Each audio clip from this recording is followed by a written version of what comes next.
Plus besoin d'aller étudier en Europe, aux États-Unis ou au Canada. EISA certifié ISO 21001 version 2018 et ISO 9001 version 2015 vous offre des formations de qualité. EISA, c'est plus de 80% des diplômes opérationnels, licences et masters accrédités CAMES. Nous pouvons avoir les mêmes formations que nous avons en Europe, nous pouvons bénéficier des mêmes formations et dans les mêmes conditions, avec bien sûr un surcoût, quelque chose de moins cher et adapté à notre environnement. Cours en ligne disponible à l'ISA. Possibilité de payer la scolarité avec des produits agricoles. 50% de réduction des frais d'inscription. Site web www.esatogo.com.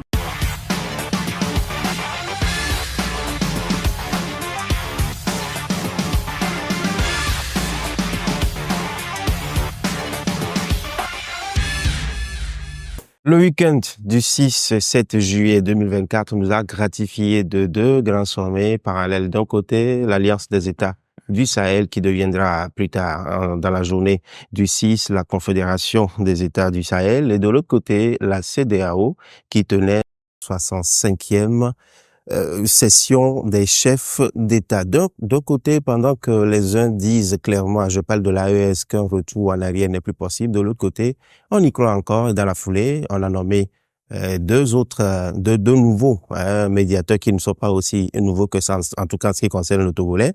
Donc le Togolais Foniasigba a été reconduit comme médiateur dans la crise opposant l'AES et puis la CEDEAO. Mais quelles sont les chances de réussite de cette mission? Fort détient toujours en ce moment les pions qu'il faut pour cette affaire-là. Et quelles seraient les conséquences pour les rapports entre le Togo et puis les États de l'AES et même les États de la CEDEAO au cas où la médiation n'aboutissait pas? Mesdames et messieurs, bonsoir et bienvenue ce soir dans cette émission.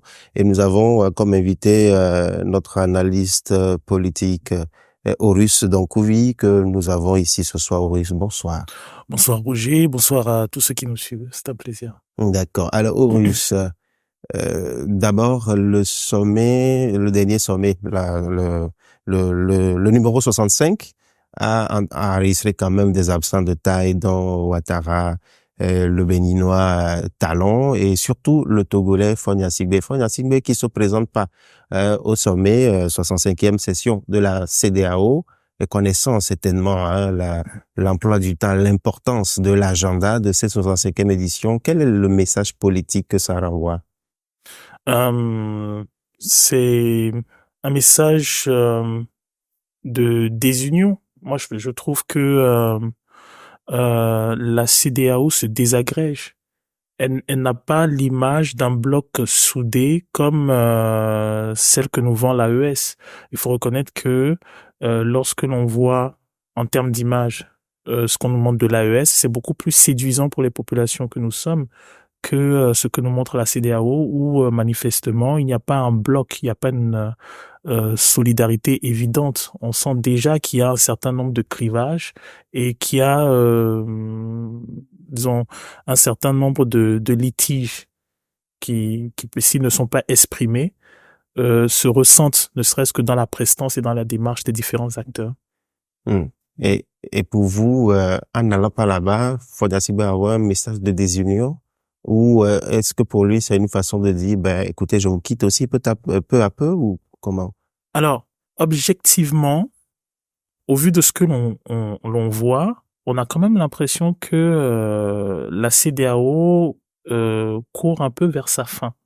Il y a beaucoup plus de viabilité à croire à la création d'une nouvelle institution ou à la création disons, à une intégration de l'AES qui va se changer en une nouvelle institution qu'à un retour effectif des États de l'AES au sein de la CEDEAO. Et c'est d'autant plus agaçant que, disons, de par mon analyse, j'ai quand même l'impression que cette rupture, cette scission de la CEDEAO, elle a été organisée. Parce que ne serait-ce que dans organisée par qui? Alors, là, il faut fouiller. Mais je trouve que en l'état actuel des choses, il est dangereux pour la région d'avoir une institution comme la CEDEAO qui se brise.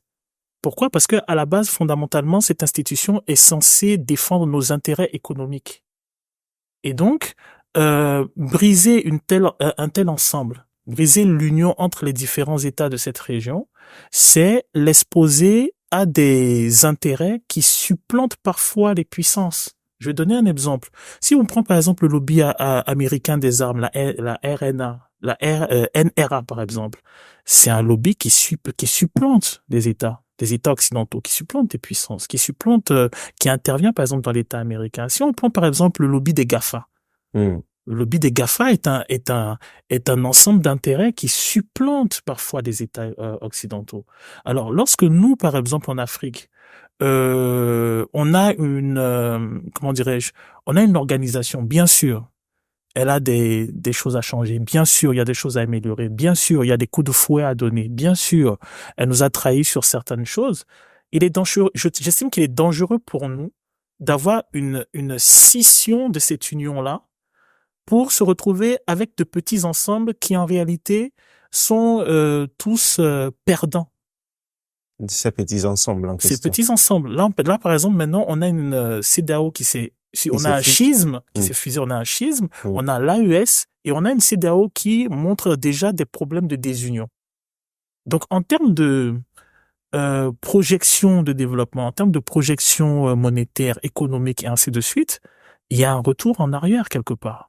Parce que moi, j'ai pas compris le leadership de la CEDEAO. C'est que comment fait-on pour se séparer d'un si vaste territoire, le Niger jusqu'au Mali, en termes de potentialité minière, de potentialité démographique, en termes de potentialité énergétique, en termes de potentialité économique? Comment est-ce qu'on fait pour se dire leader d'un organisme de cette envergure et s'arranger pour qu'il y ait un schisme si profond qu'on perde pratiquement la moitié, peut-être plus de la moitié de ce que la CEDEAO représente. Alors, là où ce que vous dites est un peu curieux, c'est que, vous savez, l'une des choses qu'on reproche toujours à la CEDEAO, c'est d'être une organisation que beaucoup qualifient de syndicat des chefs d'État, et dans le contexte togolais précisément, on connaît l'histoire du Togo qui est parsemée de beaucoup de crises, et bon nombre estiment que chaque fois quand le régime togolais, enfin démarre aujourd'hui, est en difficulté, la CEDEAO intervient pour le sauver. On a encore en date les grandes manifestations de 2017 avec les élections qui s'en étaient suivies. Mais la question, c'est de savoir si on part du principe que c'est comme ça, la CEDEAO intervient souvent pour sauver ses amis, chefs d'État qui font partie du syndicat, comme on l'appelle, et que Fonasibé en a bénéficié. Est-ce que Fon a véritablement intérêt à ce que la CEDEAO se fragilise? La vérité, c'est que alors la CEDEAO, mettons que si vous voulez ici, c'est une question d'intérêt. En termes pour quelqu'un qui veut se maintenir au pouvoir, il y a beaucoup. L'AES est beaucoup plus séduisante que la CEDEAO. Bien sûr, parce que il faut quand même avoir. À cause de l'adhésion populaire derrière. Alors, non pas seulement elle est beaucoup plus séduisante, parce que il s'agit d'acteurs actuellement qui sont au pouvoir et qui, pour des raisons sécuritaires, ont mis de côté la démocratie, des choses démocratiques, comment on appelle les réactions de l'opinion et ainsi de suite. Mais en plus, c'est quand même un ensemble qui réclame la révision d'un certain nombre d'accords, la révision d'un certain nombre de statuts. Et donc, c'est beaucoup plus avantageux pour quelqu'un qui a envie de se maintenir, qui a envie, par exemple, d'essayer autre chose, de se mettre du côté de l'AES que du côté de la CEDEAO. Notamment surtout que la plupart des acteurs de la CEDEAO se sont fourvoyés. C'est quand même risible actuellement pour tous ceux qui observent la position passée, par exemple, de Monsieur Talon, qui on le voit en difficulté avec le Niger, de Monsieur Ouattara, qui on le voit a dû quand même reprendre sa collaboration avec le Mali, du Sénégal, qui on le voit ne peut pas se passer du Mali, et ainsi de suite. Donc, quand on parle en termes de solidité, quand par exemple on parle de fraternité des armes, actuellement c'est l'AES. Quand on parle de collaboration pour la sécurité du territoire, c'est l'AES. Quand on parle de territoire potentiellement riche, c'est-à-dire avec des estimations minières qui sont au-delà de ce qu'on peut percevoir, c'est-à-dire des richesses à n'en plus compter. C'est l'AES. Lorsque on parle de potentialité énergétique avec l'uranium, comment dirais-je, le solaire et ainsi de suite, le pétrole, c'est l'AES. Alors, quand par exemple on est le Togo et que par exemple on a tout ce qu'on soupçonne par rapport à la volonté de, comment dirais-je, des dirigeants de fausser un peu plus ou moins les perspectives démocratiques de l'ensemble. Quand par exemple on sait que le Togo a quand même des projections en termes de développement, des projections en termes économiques, en termes financiers et ainsi de suite, de façon très pragmatique. Pourquoi le Togo, qui a un port en eau profonde, qui fait partie des ports dans l'excellence de la sous-région, se priverait d'une telle manne financière? Ok. Et donc, comme le dirait Daouda, son cœur balance, ça balance et puis ça rebalance. Mais effectivement, parce que quand on voit ce qui se passe au niveau de la CEDEAO, on n'a pas l'impression que ça va se reformer. On a l'impression que tout le monde est plutôt chacun pour soi et Dieu le pousse. On n'a pas l'impression, par exemple, qu'il y a une cohésion entre le Togo et le Bénin. On n'a pas l'impression qu'il y a une cohésion entre la Côte d'Ivoire et le Nigeria. On a le cas du Sénégal, où tout le monde est en observation, parce qu'il y a de nouveaux acteurs qui sont là-bas. Donc, comme je disais, médiatiquement, le bloc qui semble avoir le plus de projection, qui semble avoir le plus d'intérêt, qui semble avoir le plus de perspectives, ce n'est pas la CEDEAO actuellement, c'est l'AES. C'est l'AES. Et parlant de l'AES, nous savons, hein, ce qui nous inspire d'ailleurs cette émission, que le Faure Gnassingbé a été, en tout cas, il a eu à nouveau la confiance de ses pairs de la CEDEAO comme étant médiateur de la crise. En tout cas, la mission, c'est de faire revenir les trois entités là qui sont en train de faire le schisme au sein de la CEDEAO. Mais pendant ce temps, on sait quand même que de 2020 jusqu'à aujourd'hui, on connaît la complaisance du régime de Faure Gnassingbé vis-à-vis de tous ces régimes en griffe que de quoi on qualifierait de poutiste, etc. et tout. Et ces régimes militaires, comme d'aucuns les appellent, etc., ont beaucoup bénéficié de la grâce de Faure Gnassingbé. Mais à la limite, certains pourraient même dire, ah, si ce truc-là arrive aujourd'hui, c'est quelque part Lomé qui a joué un jeu trouble. Alors, en prenant Faure Gnassingbé comme médiateur, est-ce que la CEDEAO est en train de le mettre face à ses propres responsabilités ou pour vous, c'est peut-être l'homme de la situation toujours? Alors, moi, je trouve que Lomé, sur ce coup-là, Lomé n'a pas joué un jeu trouble. Je trouve que ce que Lomé a joué, c'est ce que j'appellerais peut-être du réalisme à la togolaise. Pour nous qui sommes de ce pays, on sait très bien que on est un peuple studieux, mais introverti. Et donc, dans la démarche qui est la nôtre, quand les gens se mettent à crier et à dire oui, nous on va aller faire la guerre, nous on va prendre notre armée, on va envoyer les bombes, on va serrer. Le caractère du Togolais est de celui de lever le doigt, de dire ce qu'on a à dire, mais quand les gens font du bruit, après le Togolais il se tait, il se regarde et il fait ce que lui il estime qui doit être fait. Et je pense que diplomatiquement, c'est ce qui a été fait au Togo. C'est que quand par exemple, dès le début, les gens ont commencé à être va-t-en-guerre, très ouvertement, les nôtres se sont tus, n'ont rien dit. Ils n'ont pas fait de déclaration à la togolaise, ils n'ont pas suivi à la togolaise. Mais par contre, le nom du Togo figurait toujours quand même sur les communiqués. Le nom du Togo figurait sur les communiqués parce que le Togo est de la CEDEAO, il n'y a pas de problème. Mais au niveau des acteurs clés, ça se voyait très bien que le partage n'était pas le Togo ne partageait pas un certain nombre d'avis. La preuve en est que le Togo a continué à négocier avec ces pays-là, et c'est parce qu'il a négocié qu'il y a une certaine, je vais dire peut-être une certaine flexibilité vis-à-vis de l'organisation. Donc de ce point de vue, il faut reconnaître que c'est astucieux. Je trouve que comment dirais-je, c'est cette retenue-là qui permet aujourd'hui de demander, qu'on demande au Togo de pouvoir intervenir auprès de l'AES, parce que je ne vois pas les acteurs de l'AES s'engager avec ce qu'on appelait les puissances majeures de la région. C'est-à-dire, ceux de l'AES, oui, ils ont écouté Songo et Faye, oui. Bon, vite fait, d'une oreille, par respect peut-être. Oui. Ils écouteront pas Ouattara. Ils n'écouteront pas le Nigeria. Oui. Et c'est sûr et certain qu'ils n'écouteront pas Talon. Donc finalement, qui y reste? Il reste que le Togo et accessoirement que le Ghana. Sauf que le Ghana lui-même a eu des problèmes avec le Burkina.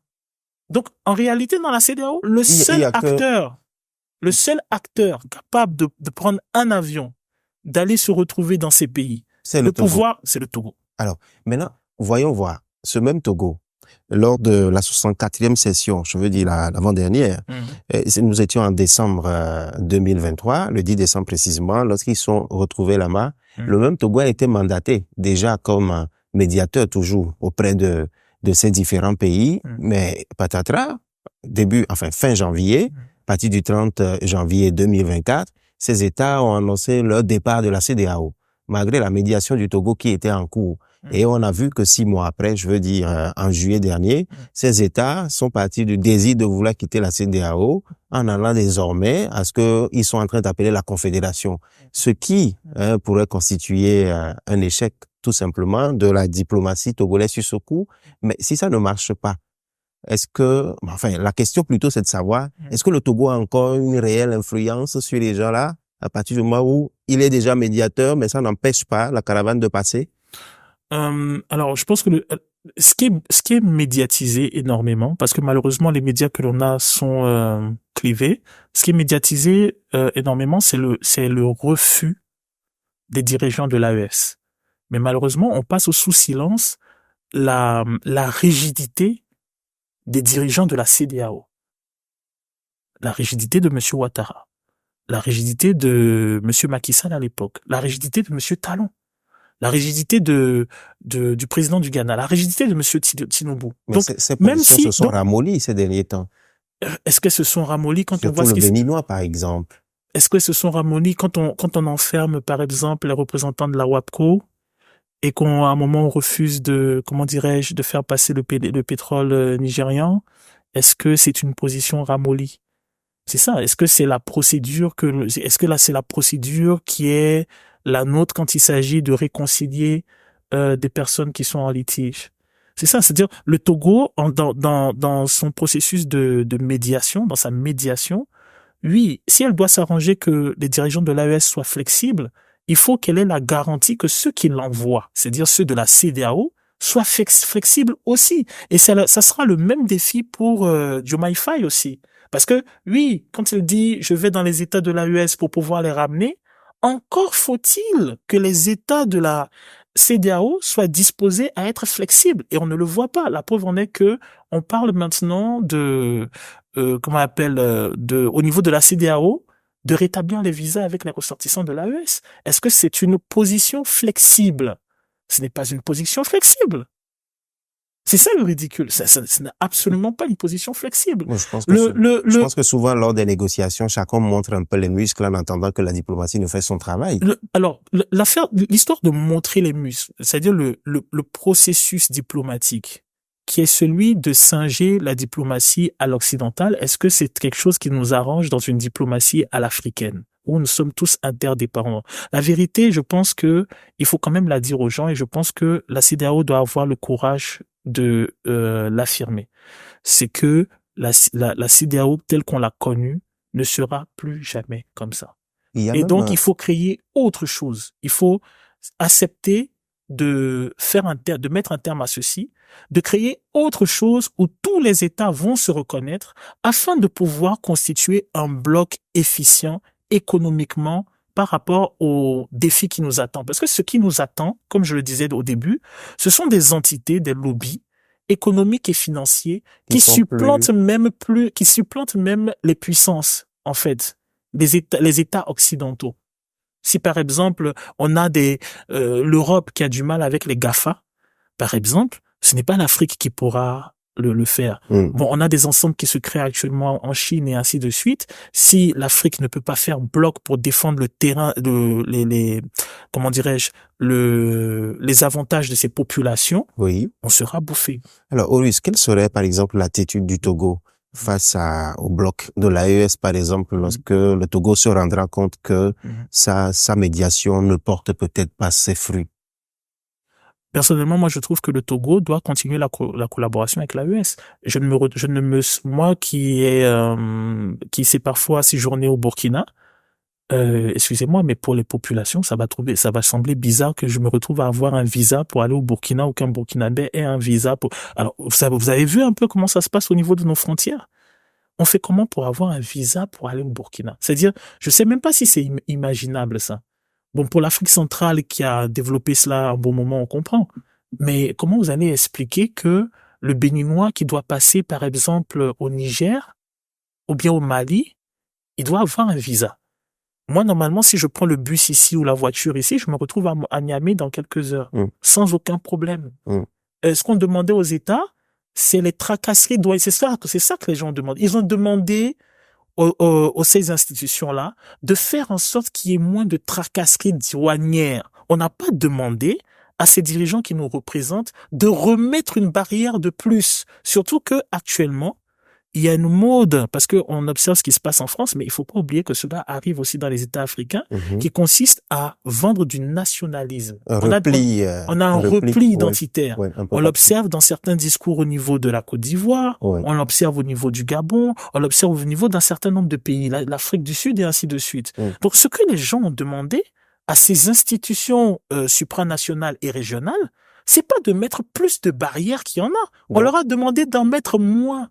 Donc, quelle que soit la situation, la position du Togo ne fluctuerait pas. Mais absolument pas. Le Togo, pour moi, doit rester la fenêtre qui permet aux autres acteurs de la CEDEAO de tempérer leurs ardeurs et de peut-être rentrer, parce que pour moi, je pense que ça sera d'ailleurs le plus gros défi de la diplomatie togolaise, c'est d'avoir la franchise de mettre un terme à la CEDEAO telle qu'on la connaît et de penser une autre structuration, une autre organisation qui va rassembler tous les États et qui peut-être portera un autre nom. Et il faut que le Togo gagnerait à être le père de cela. La commission de la CEDEAO a annoncé même des travaux prochainement sur le devenir de la sous-région. Mais en 30 secondes avant de te laisser partir, est-ce que tu penses que en ce moment, quand on voit ce qui arrive d'un côté la CEDEAO, de l'autre côté le bloc de l'AES, est-ce que le Togo serait peut-être en train de regretter un peu d'avoir favorisé quelque chose comme ça? Ou bien pour le Togo, c'est un super coup gagnant, quoi. Je trouve que pour le Togo, c'est tout bénef. En termes de diplomatie, en termes de positionnement sous-régional, sur les 2 dernières années, on n'entendait pas le Togo à la base, mais maintenant on entend le Togo. Est-ce que la CEDEAO du père n'est pas en train de mourir entre les bras de la CEDEAO du fils? Peut-être que le fils mériterait à ce que la CEDEAO du père enfante d'une nouvelle CEDEAO. Okay. Donc le père le fils mériterait peut-être que la CEDEAO du fils soit autrement, c'est bien ça? Oui, c'est-à-dire en fait, si vous voulez, comment dirais-je, on a un rapport conflictuel à notre histoire. Je vais m'expliquer. Ce qu'on a voulu que nos parents fassent, ils ont fait ce qu'ils pouvaient faire. Ce n'était pas parfait, mais ils ont fait quelque chose. On aurait pu souhaiter qu'ils fassent mieux. Mais les choses, un certain nombre de gymnastiques ont fait qu'ils ne l'ont pas pu. Peut-être qu'ils se sont fourvoyés à un moment, tout ça. Il n'y a pas de problème. Toujours est-il que on ne doit pas renier le peu qui a été fait par les pères. Maintenant, il appartient au fils de s'approprier ce que le père a fait pour pouvoir l'améliorer. Et que ce fils-là comprenne que ce qu'il récupère n'est pas à lui. Ce qu'il récupère est une transition dans ses mains qui doit aller à son propre fils à lui. C'est comme ça, en fait, que on génère de la richesse. Parce que la vérité, c'est que nous, on a des entités qui sont jeunes. Elles sont beaucoup plus jeunes que des entités comme l'Union européenne, où il y a eu la CE avant, il y a eu la CK avant, ainsi de suite. Elles sont beaucoup plus jeunes que la Confédération qui a amené aux États-Unis de maintenant. Et donc, nous, on a le devoir de pouvoir hériter, de pouvoir avoir l'intégrité morale et intellectuelle de nettoyer et d'enrichir ce qui est là pour pouvoir laisser aux générations futures. Ce qui se joue pour moi actuellement, oui. Pour moi, c'est strictement économique et financier. On a brisé on a brisé des blocs parce qu'il est beaucoup plus facile d'atteindre, que ça soit l'AES, que ça soit la CEDEAO, s'il y a division. S'il s'agissait d'un bloc solide, un bloc qui va penser les intérêts de nos nations, qui va réfléchir sur nos gouvernances, qui va penser notre éducation, nos programmes, nos infrastructures et ainsi de suite, c'est beaucoup plus compliqué. Mais là, par exemple, la vérité, c'est que même l'AES qui fait scission, ça veut dire que il y a des choses à recommencer à zéro. Sauf que la vérité, c'est que quels sont les acteurs qui vont proposer des fonds? Quels sont les acteurs qui vont proposer les infrastructures, les investissements, qui vont proposer l'expertise? C'est pas nous. Voilà de grandes questions auxquelles nous aurons certainement l'occasion de revenir dans les prochaines émissions d'Oko du Togo. Oris Donkovi, merci. Merci. Merci à vous également, chers téléspectateurs. Je vous retrouve dans le prochain numéro, mais en attendant, je laisse la bénédiction du Tout-Puissant sur vous, qu'il vous bénisse et qu'il se souvienne du Togo.